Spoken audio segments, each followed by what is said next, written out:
हाँ, तो मैं कह रहा था कि जो सेकेंड कैटेगरी, फर्स्ट कैटेगरी की बात की कि ऐसी जोखिमें हैं जिनका बीमा कंपनी से बीमा हो सकता है, तो उनसे हमारा जो लाभ है उनके कारण, इनको सहन करने के कारण लाभ उत्पन्न नहीं होता। ये फ्रैंक लाइट ने कहा कि लाभ जो उत्पन्न होता है वो अनिश्चितताओं को वहन करने के कारण। ये अनिश्चितताएं नहीं रही क्योंकि बीमा कंपनी से बीमा हो गया, तो ये पहले अनिश्चितताएं जो थी, जोखिमें हैं, वो निश्चितता में बदल गई।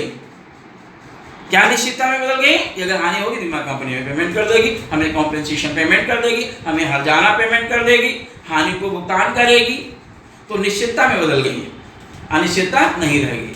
लेकिन थ्योरी का अगर देखो ठीक से तो क्या कहती है कि अनिश्चितता वहन करने के कारण, अनसर्टेनिटी बियरिंग, तो ये तो निश्चितता हो गई, अनिश्चितता। अब सेकेंड कैटेगरी की बात करें जिनमें पॉइंट आपको मिलेंगे कि फ्रैंक लाइट ने कहा कुछ ऐसी भी जोखिमें होती हैं जो सेकेंड कैटेगरी में आती हैं, जिनका बीमा कंपनी से इंश्योरेंस हो ही नहीं सकता।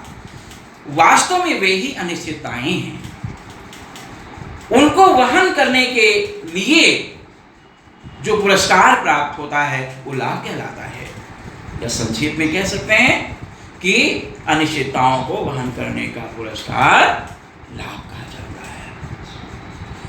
अब वे अनिश्चितताएं क्या हैं, कौन सी अनिश्चितता हो सकती है, ये सेकेंड कैटेगरी में जो जोखिमें हैं उनको हम लोग देखें, समझें। फर्स्ट कैटेगरी में तो आपने देखा था, तो बताए हैं फ्रैंक लाइट ने कि जो सेकेंड कैटेगरी में अनइंश्योरेबल रिस्क हैं तो कौन कौन सी हो सकती हैं। जैसे कि पहली बताया उन्होंने, से इंक्रीज डिमांड,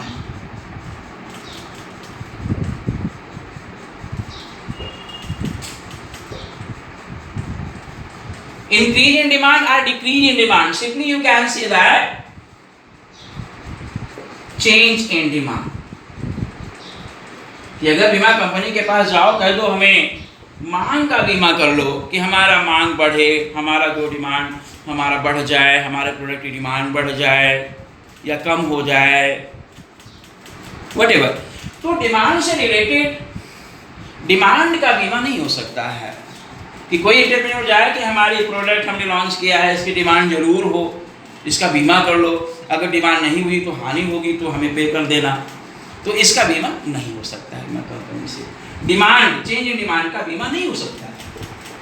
दूसरा जैसे कि है change in government policy, change in government policy मतलब सरकारी नीतियों का बीमा नहीं होता।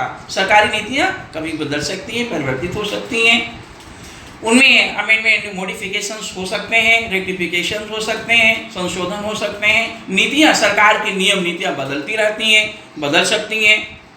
इसका भी बीमा कंपनी से बीमा नहीं हो सकता कि कहे कि नहीं इस गवर्नमेंट का रूल्स का बीमा कर लो, जिस नियम के तहत आज हम प्रोडक्ट बेच रहे हैं ये नियम हमेशा चलता रहे, तो इस सरकारी नीतियों का बीमा भी नहीं होता है। ये कभी बदल सकती है। जैसे प्रोडक्ट को आप सेल कर रहे हैं, कल गवर्नमेंट ऑर्डर किया नहीं ये प्रोडक्ट अब नहीं बिकेगा, ये समाज के लिए नुकसानदायक है, देश के लिए हानिकारक है, तो प्रोडक्ट बिकना बंद हो जाएगा। तो इसीलिए इन सब चीजों का, सरकारी नीतियों का बीमा नहीं हो सकता। जो नेक्स्ट एडिशन जैसे हम देखें थे चेंज इन टेस्ट, जैसे कोई कहे कि हमारा उपभोक्ताओं की रुचियों का बीमा कर लो, taste and preferences of consumers,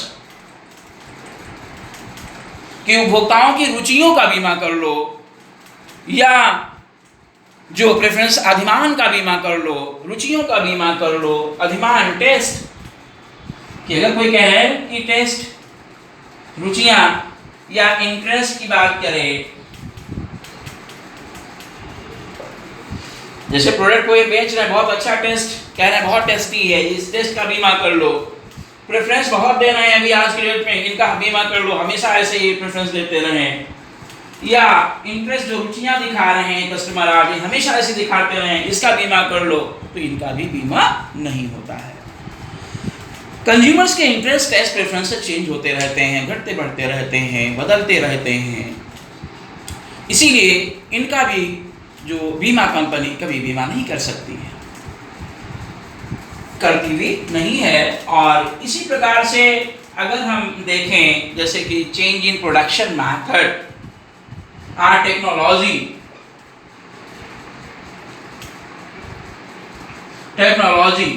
जैसे तकनीकी विज्ञान, प्रोडक्शन मेथड, उत्पादन विधि, अगर कहे कि उत्पादन विधि, जिस उत्पादन विधि से हम उत्पादन कर रहे हैं, प्रोडक्शन कर रहे हैं, यही विधि हमेशा जारी रहे, इसका बीमा कर लो, कोई नया टेक्नोलॉजिकल डेवलपमेंट ना आने पाए। तो अगर ये सब जो हमने सेकेंड कैटेगरी में जो रिस्क हैं जो हमने देखा, जो हमने बताई, इनका बीमा नहीं हो सकता है। प्राइस, जैसे कोई लेकर जाए बाजार में, इंश्योरेंस कंपनी के पास जाए, कहे कि प्राइस का बीमा कर लीजिए, अगर हमारी प्रोडक्ट की प्राइस कम हो, लॉस होगा, तो इसका बीमा कर लो, लॉस हमें दे देना। जिस प्राइस पे मैं बेच रहा हूँ प्रोडक्ट को, इस प्राइस का बीमा कर लीजिए, अगर इससे कम पे बिके फ्यूचर में तो हमें हानि होगी, इससे कम पे ना बिके, कभी लोअर प्राइस पे ना बिके, इसका आप इंश्योरेंस कर लीजिए। यह कॉस्ट का कोई बीमा कराए, तो ये सब चीज़ों का बीमा नहीं हो सकता। इसीलिए हम कह सकते हैं एक्सेट्रा, कई सारी इसमें कंडीशंस हो सकती हैं इत्यादि। तो ये सब सेकेंड कैटेगरी, जिनका इंश्योरेंस कंपनी से, ऐसी जोखिमें जिनका इंश्योरेंस कंपनी से बीमा नहीं हो सकता, वो सब सेकेंड कैटेगरी में आ जाएंगी। उनको हम क्या बोलेंगे? अनइंश्योरेबल रिस्क, बीमा अयोग्य जोखिमें। तो आपने देखा कि जो फ्रैंक नाइट ने बताया सेकेंड कैटेगरी में जो जोखिमें हैं जिनका बीमा नहीं हो सकता, यही वास्तव में अनिश्चितताएं हैं। These are the uncertainties according to Frank Knight। इनको जो व्यक्ति एंटरप्रेन्योर बियर करने के लिए तैयार होता है, रेडी होता है, इसके बदले में उसे पुरस्कार जो प्राप्त होता है वो लाभ कहलाता है। वास्तव में इन अनिश्चितताओं को वहन करने के कारण उद्यमी लाभ प्राप्त करने के लिए योग्य बन जाता है या दावेदार बन जाता है। इसीलिए हमने बताया कि जो जिनका बीमा हो सकता है, उनको वहन करने के कारण, उन जोखिमों के कारण, उन जोखिमों को वहन करने के कारण लाभ उत्पन्न नहीं होता। लाभ किस लिए उत्पन्न होता है? अनिश्चितताओं को वहन करने के कारण। कौन सी अनिश्चितताएं हैं? क्वेश्चन पूछा जा सकता है, क्या अनिश्चितताएं हैं? तो क्या ऑप्शन सही होगा? जिनका बीमा कंपनी से बीमा नहीं हो सकता है, वे अनिश्चितताएं।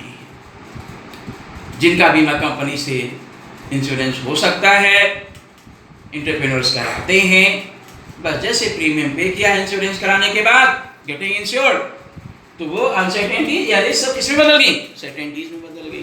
अनसर्टेनिटीज नहीं रहेगी।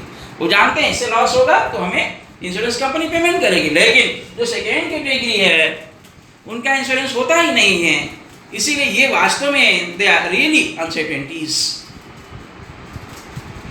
due to which the profits may occur, because the entrepreneur has to bear the uncertainties and goes to be capable to obtain the reward as profits। तो इनके कारण उन्हें लाभ मिलने की संभावना और एक स्ट्रॉन्ग पॉसिबिलिटी, एक टारगेट बना के चल, एक्सपेक्टेशन है, वो मिलती रहती है अनिश्चितताओं। इसलिए लास्ट में ये स्टेटमेंट बिल्कुल जस्टिफाइड हो जाता है कि फ्रैंक नाइट के अनुसार लाभ किस लिए उत्पन्न होता है? अनिश्चितताओं को वहन करने के कारण उत्पन्न होता है। किस चीज का पुरस्कार है लाभ? अनिश्चितताओं को वहन करने का पुरस्कार है, जिसे लाभ कहा जाता है। Now in this way we have explained all the major contents involved in this theory. If you have any other query, you can reach